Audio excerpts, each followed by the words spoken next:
Hello everybody. I gotta flip my camera around. There we go. I just realized it was facing my Kleenex box in the corner.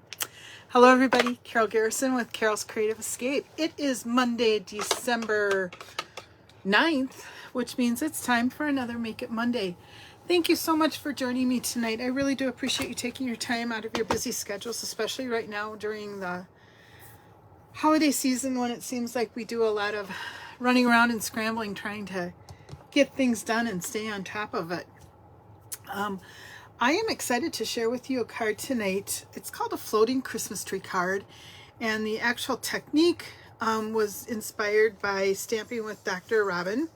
However, the layout is one that was inspired by my sister Ann Huber, who has been playing around with some cards. So I'm excited to share that with you. It's also a great way to use up those little bits of designer series paper. You know, I have a certain size of cardstock scrap that I keep, and anything smaller than that I get rid of, just because I find that I never use it, and then it just kind of piles up, and eventually I end up throwing it away anyhow. So years ago I sort of, and if it's smaller than an inch wide and you know less than 3 or 4 inches long, I don't keep it because it's not worth it to take up space, is kind of how I look at it. However, when it comes to designer series paper, I don't throw anything away. It could be a 1/2 inch, a 3/8 inch strip. I keep it because there's always ways I can decorate insides of my cards and other things. So this technique that I'm going to share with you tonight is a great way to use up. Hi Anna, thanks for joining us. It's a great way to use up those little bits of designer series paper scraps that you have. So I am using bits and pieces out of the Reindeer Days designer series paper to make this card. I'm also using my Duckled Circles dies, as well as the tree dies from both the Frosted Forest dies as well as the Peaceful Evergreen, and I'm just using the largest evergreen from each of those, primarily because it was a little speedier for me to have a couple of them to use. Hey Ann, thanks for joining. So like I said, I just want to kind of get started and we'll see where we go. I'm going to show you my first attempts at the card and have you learn from my mistake, because I did make one, and I think you'll probably see that once I show you the card. And then I'm going to show you kind of what I think is probably an easier way. It's a little less fussy, in my opinion, as a way to make the card. So let me go ahead and flip this over here. Excuse the palm of my hand. And let me get things hooked up in my phone and flip my camera back around. And I'm hoping tonight maybe I get through the video with no appearances from the cats, but we'll see what happens. I never really know. I think they're all sleeping right now. I only have one of them down here, and she generally is a little camera shy, so she does not join my videos. Probably shouldn't say that too loud because you never know if she's going to hop up. Let me just pull us up here on my tab. Oh, I just have a close-up of my hand right now. Not pretty. When I was looking at my tablet, it just looked kind of funny. And I want to get a couple of the cords out of the way so I don't have quite so much in the way of shadows.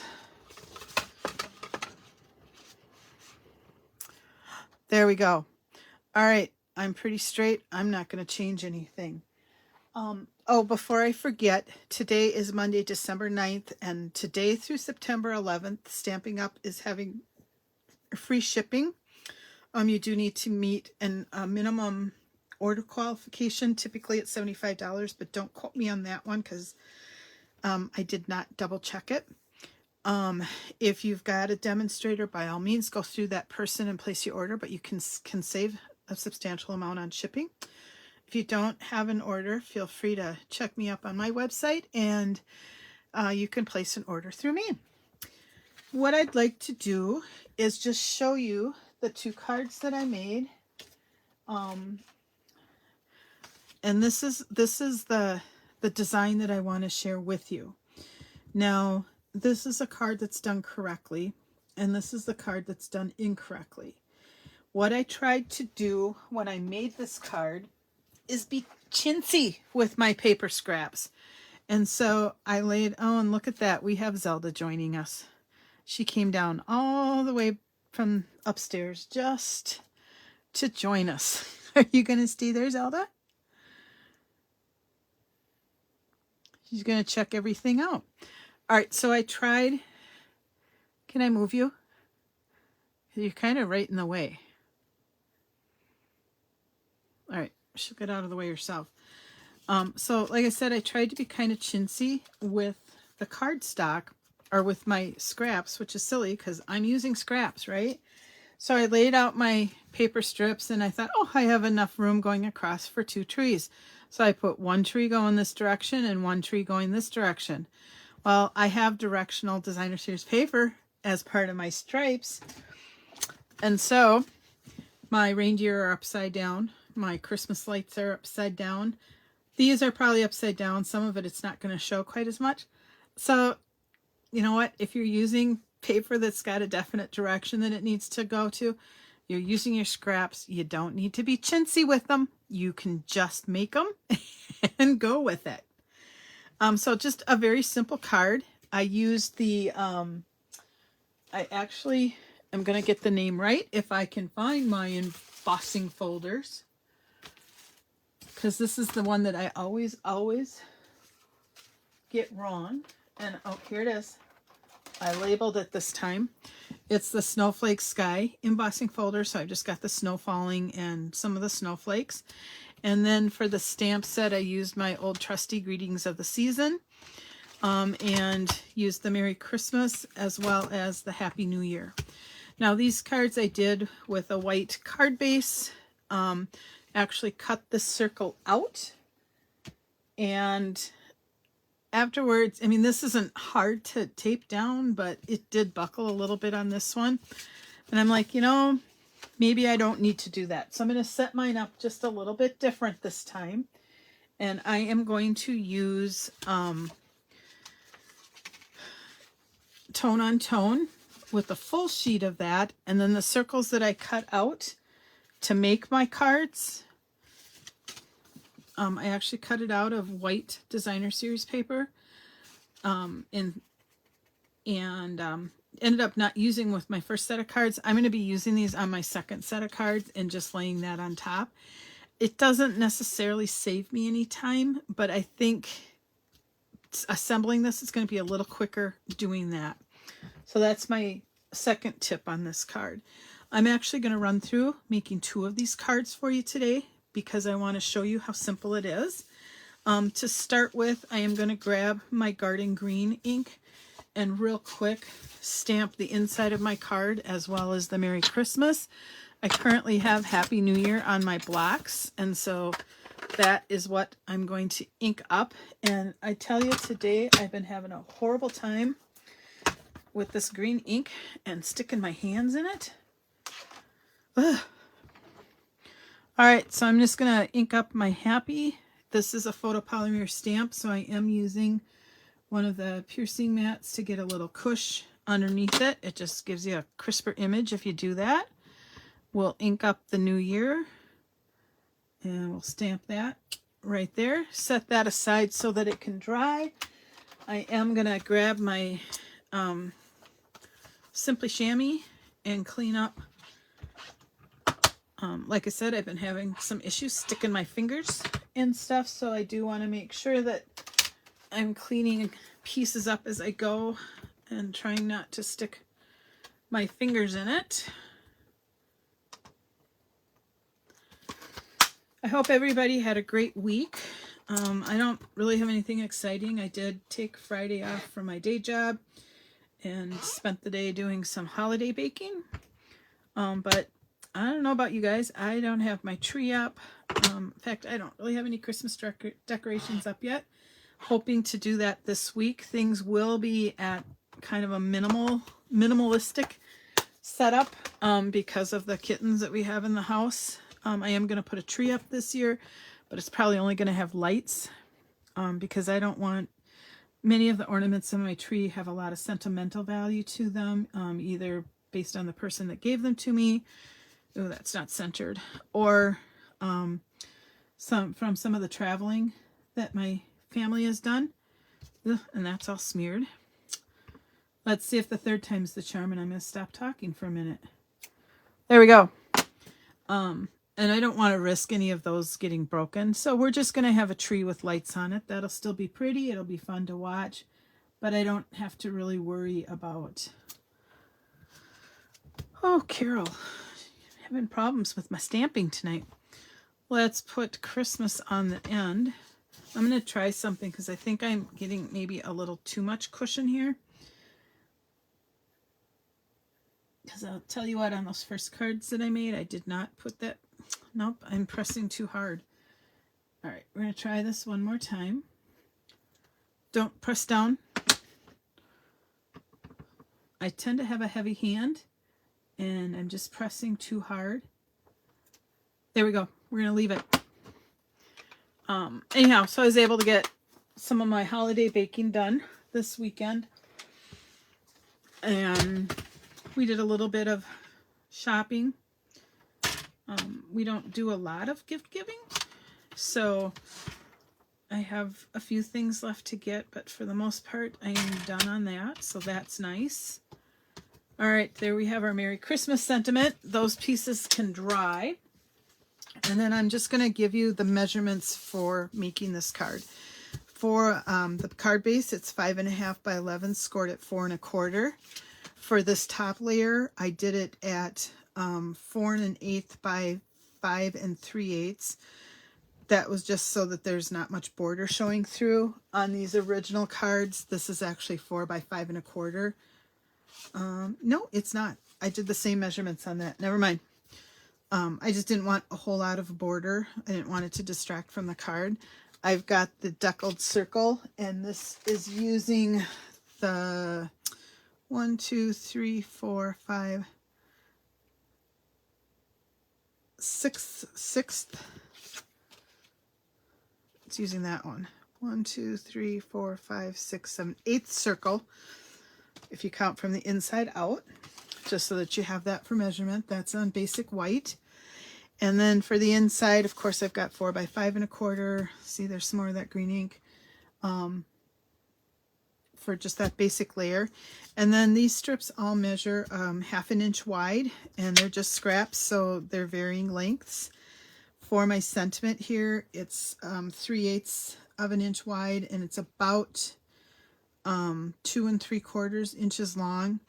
And so the background piece that I have for that is 1/2 inch by about 3 inches long. I'll trim it up as I'm assembling the card.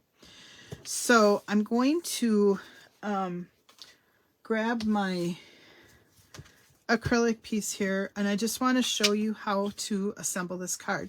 I do have a window sheet here, and again, it's kind of a scrap piece, but I just cut it, eyeballed it to make sure that it's going to fit this Christmas tree. These are the 2 dies that I'm using. They're not a whole lot different, but I think they do create a little bit of an edge to the card, so it's not just the straight lines. You could certainly do it with straight edges and not die cut it at all. Just vary the lengths of your pieces of paper, cut them flat on the edges, and you should be good to go. So I'm going to go ahead and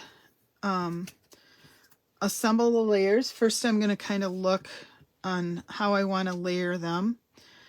And that's just going to allow me to split up colors just a little bit. Go like that. Like that. And then we've got the holly, and at the bottom, we're going to have the presents. 3, 4, 5, 6, 7. I've got 7 strips, 1/2 inch long. And I'm going to roughly leave about 1/8 of an inch between each strip. Again, that's just kind of ballparking it, so don't get too hung up on that part. I'm going to go ahead and lay this out too. Again, if you have directional paper, please watch to make sure that you've got your stuff going the right way. Nothing like upside down reindeer to say Merry Christmas. And And that just kind of gives you a ballpark to start working with. So on my tree, I want to see where I've got to start. And it's going to be about right here so that I have the tip of my tree covered. And then we're going to end kind of down here somewhere.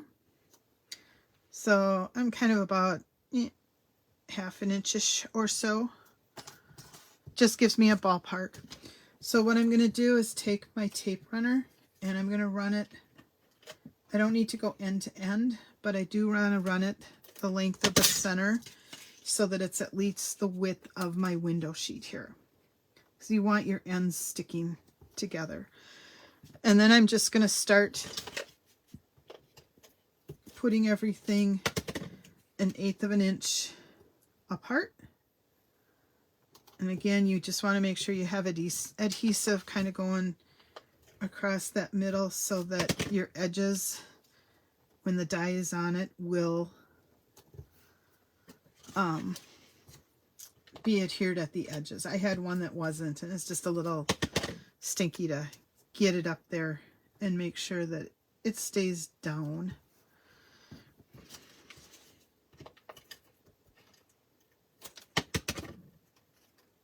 Whoops.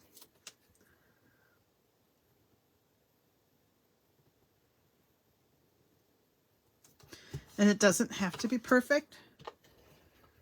You know, just do your best to get it approximately 1/8 of an inch apart.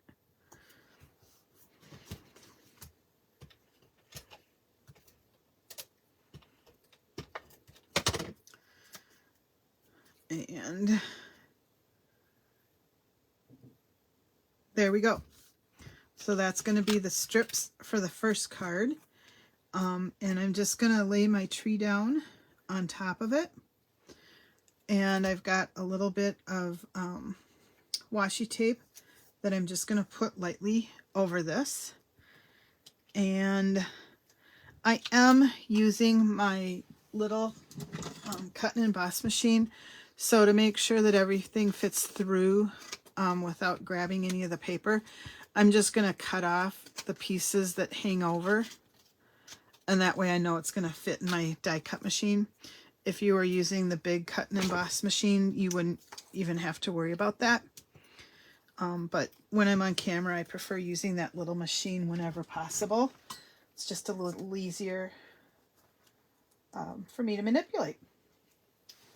So, do any of you hang up Christmas lights? We got our lights up and everything looked really nice.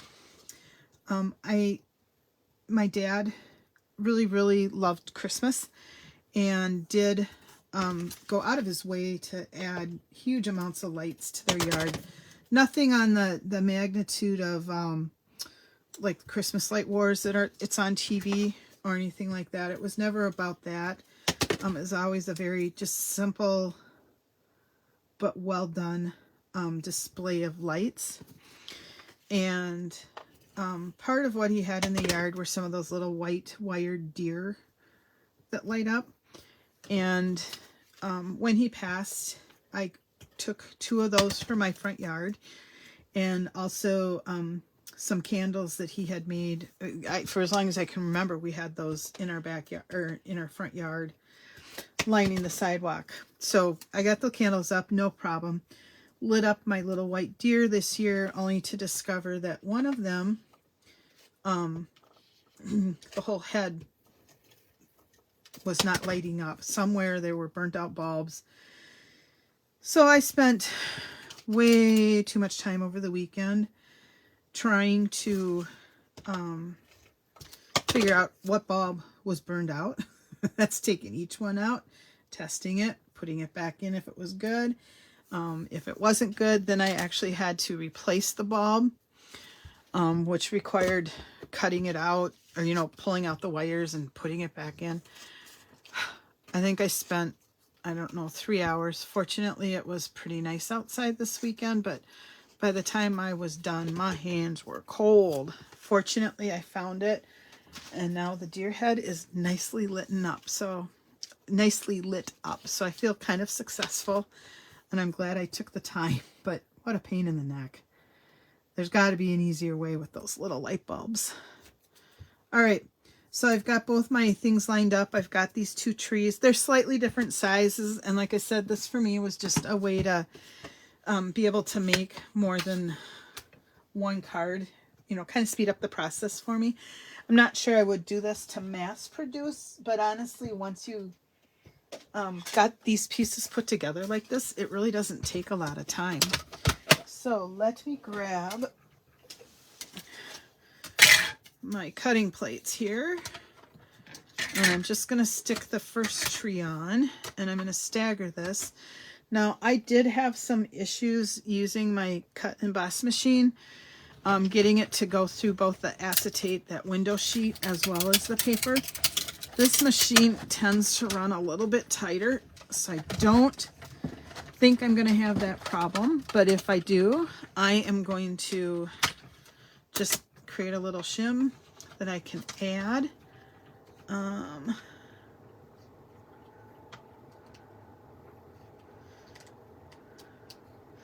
But I do believe it went all the way through.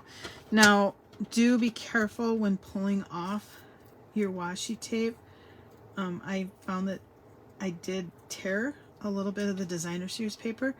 Fortunately, it was on a white part, and I was able to glue it down on that other card, so you would never know it was there unless you were looking really close for it.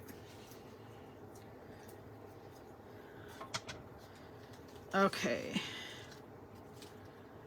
So there's my first Christmas tree. This is just scrap now. I'm going to throw it away.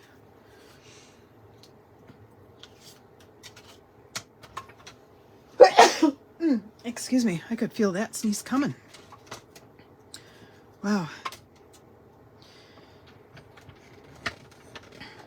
We've had a couple of really, really nice days. Saturday, I think it was up to 52 degrees here. So when I was baking on Saturday, I actually had my kitchen window open with a little bit of the fresh air coming through. But it sounds like we're going to have another cold front come through.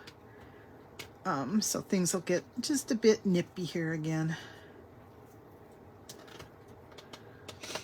And again, I'm just pulling off that washi tape, going a little bit slow. And now I've got my second tree. So like I said, I think if you filled up some of that window sheet the way I'm doing it, you could even take a slightly bigger sheet and use your larger die cutting machine if you've got that. And as long as you put the dies the same direction, your directional paper would all be the same way. And then just, you could use longer strips and just keep cutting trees off that strip. And that would speed things up just a little bit. From here out, the stamping and the assembly part is super easy. So let's start with our red card. And I'm going to fold it along the score line. Let me grab my bone folder and we'll just emboss it. And then I'm going to add adhesive. And this is where I think it just gets a little bit easier than doing it with the circle and trying to adhere that down. Just because you get those narrow edges and you can't put adhesive. This way I can just go like this. I don't have to worry about centering or lining up that hole or anything like that. And I'm just going to look at opposite corners, make sure I've got them even, adhere it. I got my card open. I'm going to go ahead and adhere the inside.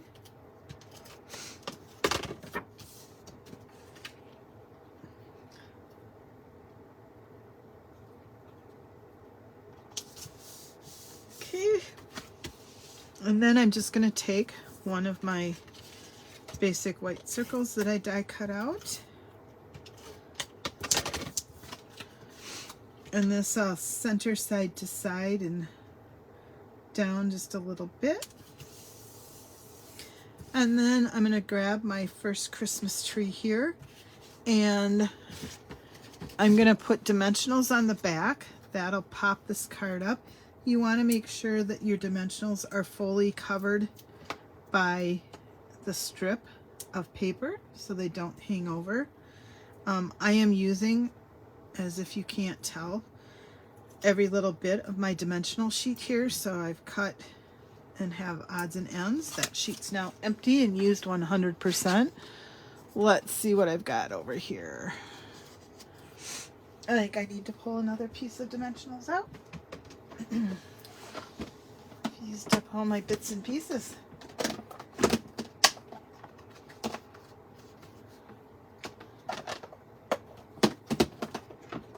I think dimensionals are some of the greatest things ever invented. I love them. I am using a lot on this card because I really want it to be floating or have the appearance of floating. Now, actually, I'm going to stick this on the back of this card. Down at the bottom here, that strip is a little bit narrower, so if I tried to put a big dimensional on there, it's not going to work very well. So I'm going to grab my mini dimensionals and just pop those down. And that's going to allow that piece to float. Why don't we, as long as we got our dimensionals out, let's go ahead and get this one popped up too.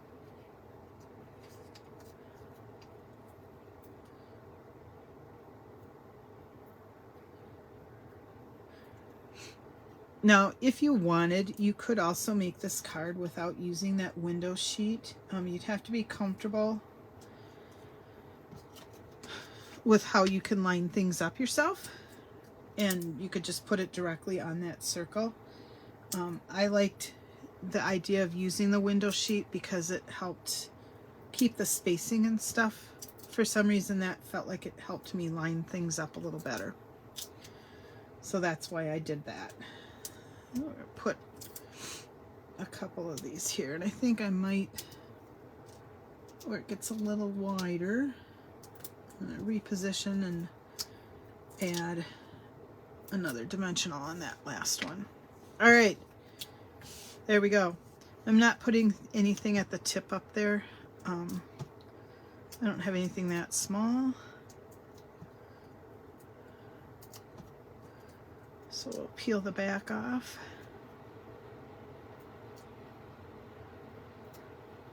I was taking the stairways down at my mom's apartment. She's in senior housing. And I don't think the stairs get used a lot. My mom lives on the 3rd floor, and she does like to walk down to the first floor. So when I'm over there, I usually will take the stairs down with her because that's what she likes to do. And I looked down, and there was a dimensional backing on the floor in the stairwell. No idea how it got there. For all I know, I brought it in and left it there. I just thought it was pretty funny. They show up in the strangest places, don't they?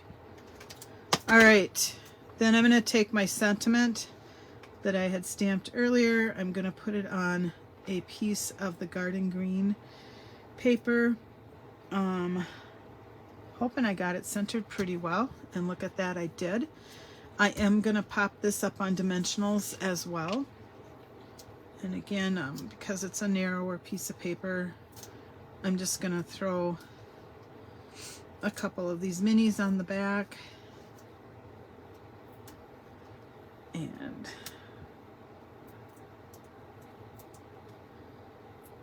we'll peel those off.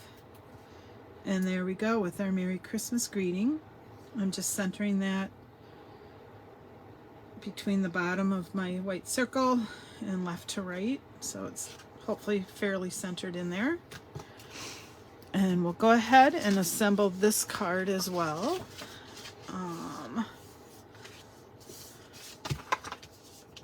You may see me when I fold my cards, I flip them over. The reason for that is it's really hard to get that score line exactly where you need to have it. So sometimes there's just a teeny bit of overhang on one side of the card, on one side.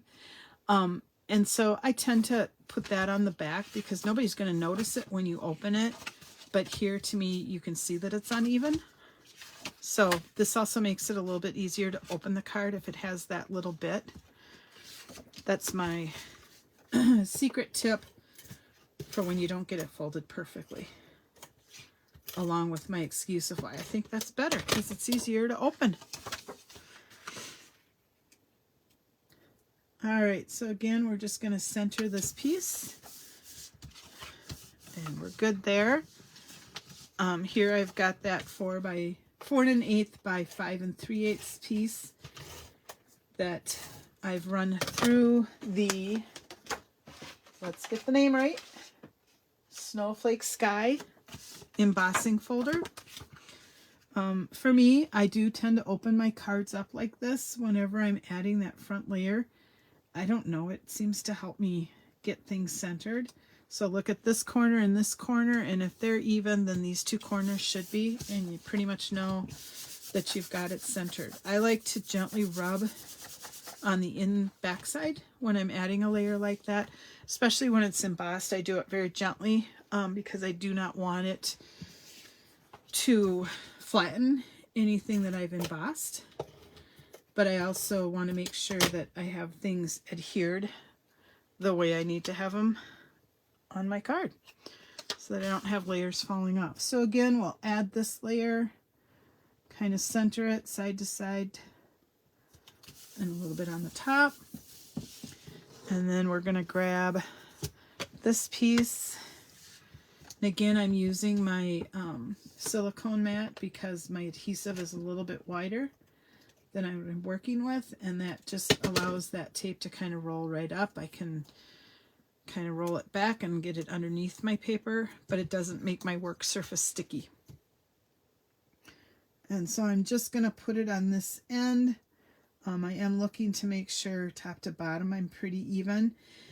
The reason I'm not going to the opposite corner is there are times where I need to trim that, and so if I look at the opposite corner, I'm not going to have it centered the way I want it, and I'm just going to take my snips and trim off a little bit.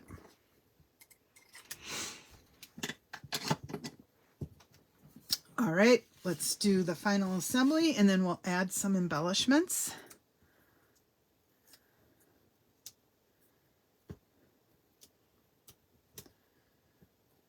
Oh, good grief.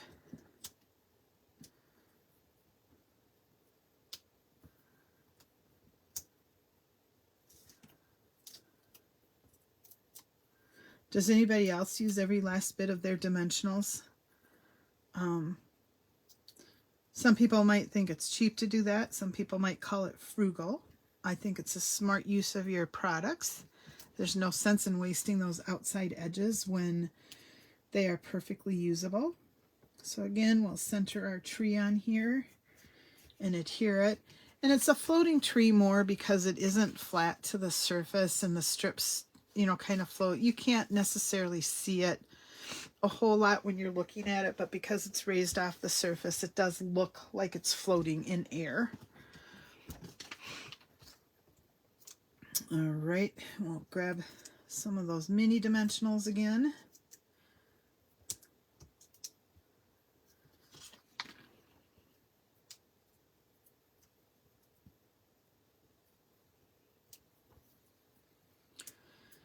And we'll center this right underneath it. I decided to use the Merry Christmas in opposite colors on the cards just as a way to make it pop a little bit more and add just a bit of color to the monotone look that I had going. And then for the embellishment, initially we've got some gems that are kind of rounded in gold, but I didn't like how they looked and they were dull. And then I remembered these, I think it's druzy adhesive backed embellishments, and these are kind of three-dimensional. Pointy is the best way I can do it, kind of like a crown. I don't know, I can't describe it very well, but I thought these would be perfect for the card because they sparkle and do those things. So I will grab my take your pick tool. I used the small ones on my first set of cards. We're going to see what happens when we use the larger one. This comes in both gold and silver, so I'm doing one of each because I can, and just putting that right at the tip of the card, and that kind of forms the decoration at the top of my tree. So there you go. Really easy cards. Now, mass producing, I'm not sure that I would. Unless I could come up with a way, like I said, to use a longer strip of the window sheet and have long strips of my designer series paper so that I could do the trees kind of, you know, one here, one here, one here, one here, and just keeping working down that way. That would be a great way to be able to mass produce this card, because the rest of it really isn't that hard to be able to do that. So as long as you could come up with a way to do your die cutting, I think you'd be fine making more than a couple of these. So here are a couple of my layouts. I hope this has inspired you to give this a try. You could do this, you know, you could do this just cutting a circle if you wanted to decorate stuff. It doesn't have to be this tree shape, but take a look at your dies. You might find that you've got some fun dies that lend to some creativity in how you're cutting things, and again letting you use up those scraps and just create some really pretty cards. Having assembled it this way and this way, I personally, if I was going to be doing it, especially making a lot of them, this is how I would do it. I did find this narrower strip, despite what you saw in the video here, a little easier to stamp on than this wider strip, primarily because I did not have to worry about centering it up and down. And I knew I could trim the left and right part, so that stamping part, when it worked, actually went a little bit quicker.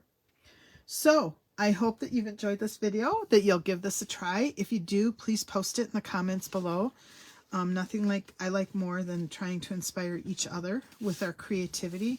Maybe you like it better with the white background. Maybe you like it better with the color on color. Everybody can make their own and do it their own way. Take care, everyone. Have a great week, and we will see you next week for another Make It Monday. Bye-bye.